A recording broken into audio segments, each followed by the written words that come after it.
best day ever. Best day ever. It's the best day ever. Day ever.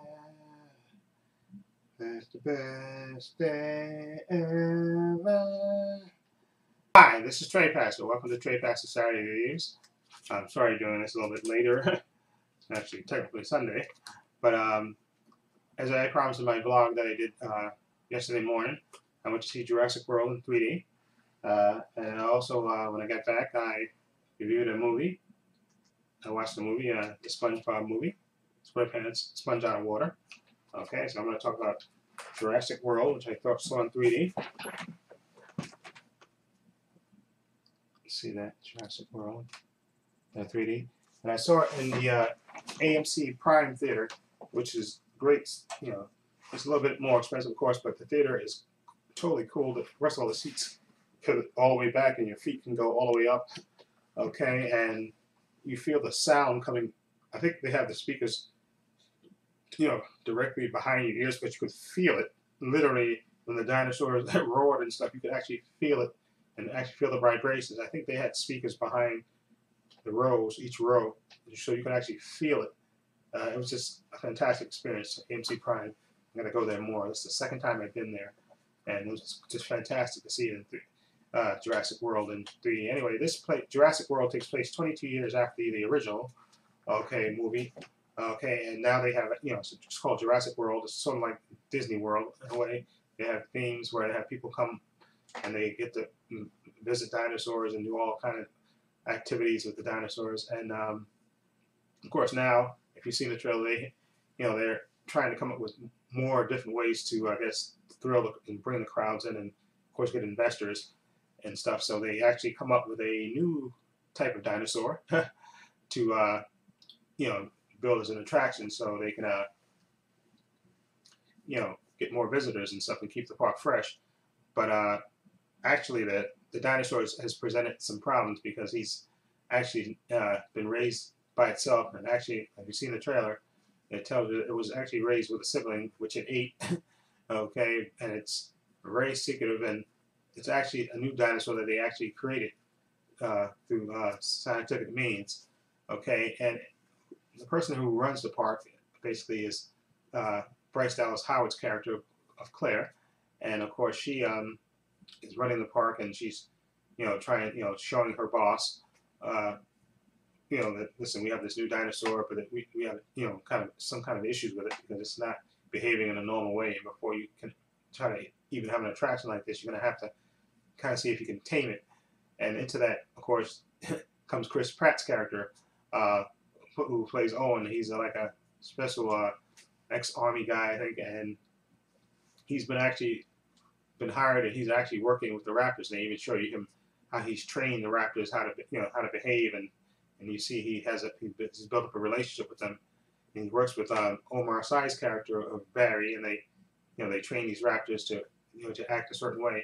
And of course, you have another character there, Vincent D'Onofrio, who plays Hoskins, who actually sees what Chris Pratt's character is doing with these raptors and actually wants to apply it to military means. He said this could be these raptors, now that you've trained them, they could be great access in the war. We can just drop them off in a war zone, and they can just literally eat the enemy, and you don't have to worry about them, and you can control it.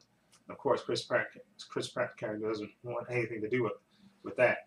But anyway, Clara's boss wants her to enlist Owen to see if he can actually observe this dinosaur and make sure that the exhibit is secure, that this intelligent dinosaur doesn't get out or act in a wacky fashion. And into this story, of course, you get the two kids.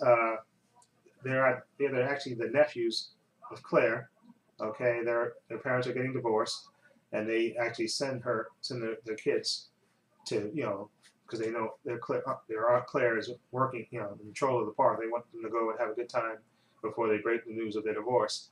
Okay, and of course, look, the youngest kid, of course, he's enthusiastic. Of course, he wants to go. It's dinosaurs. He's thrilled by that. And the older kid doesn't really particularly care either way, and he knows that the parents are getting a divorce, and the young kid knows too. And anyway, into this story, It's the Jurassic World, and when Chris Pratt's character of Owen, who's kind of had a history with Claire, and she plays, Claire. The character of Claire is stereotypical uptight businesswoman that doesn't know how to have fun, and she has all these things on her mind. She's so busy she doesn't have time for her nephews who come to the park, and she kind of pawns them off on her assistant.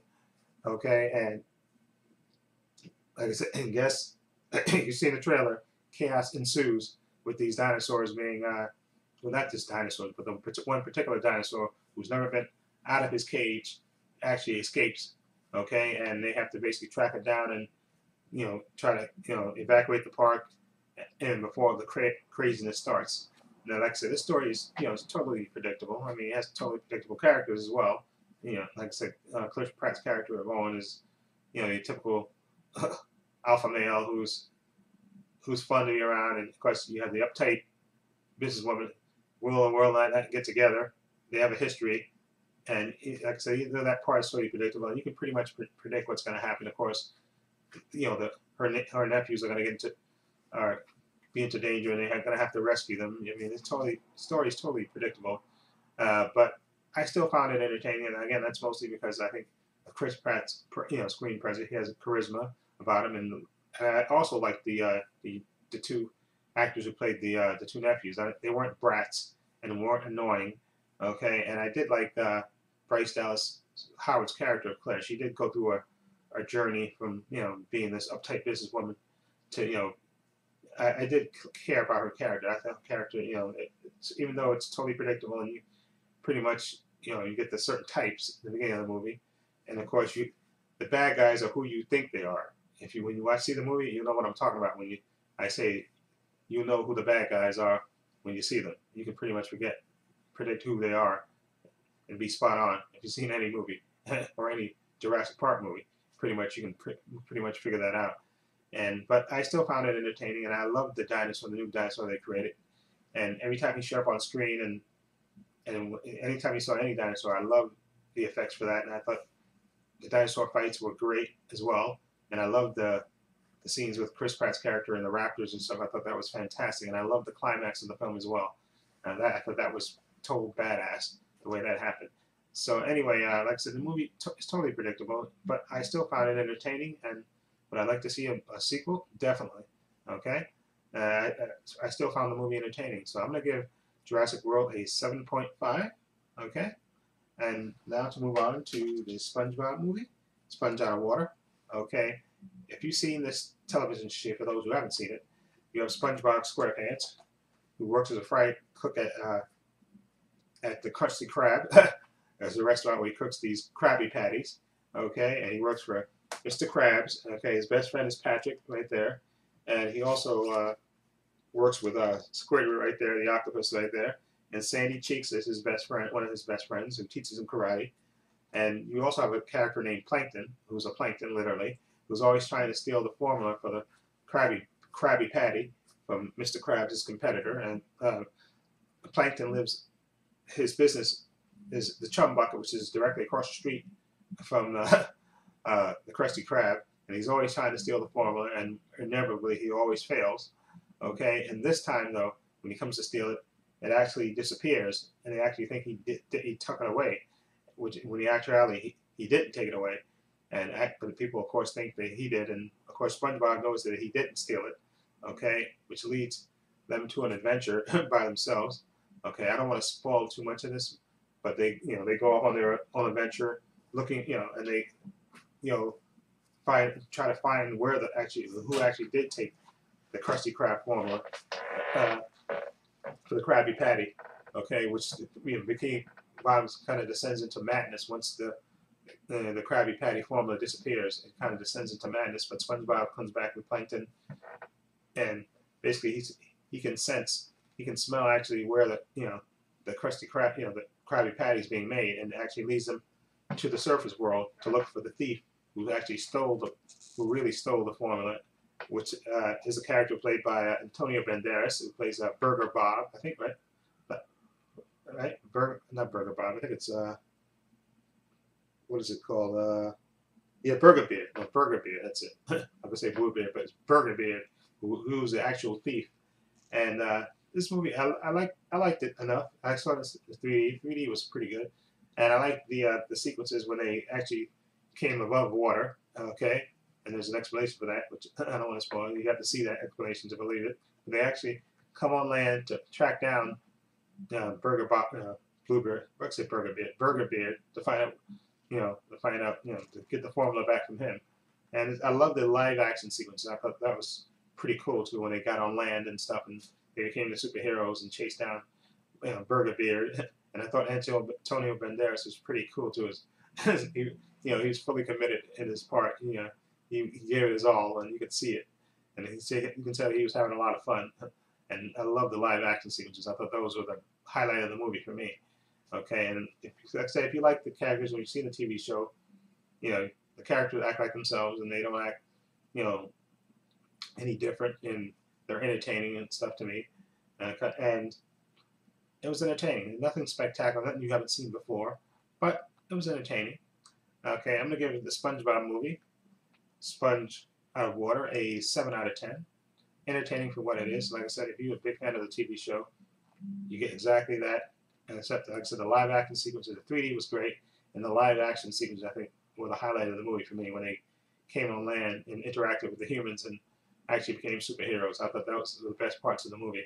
Okay, a 7 out of 10 for me. Okay, and Jurassic World 3D. The 3D was good, cool, and like I said, the story is totally predictable. You can pretty much predict what's going to happen. And like I said, you know who the bad guys are in the movie, and they are the bad guys. You can pretty much guess that. And like I said, I know a lot of people criticize Bryce Dallas Howard's character of Claire. That she was a stereotypical uptight businesswoman, and then she and Chris Pratt's character actually is kind of a stereotypical character as well. But I liked the movie. They were entertaining to me.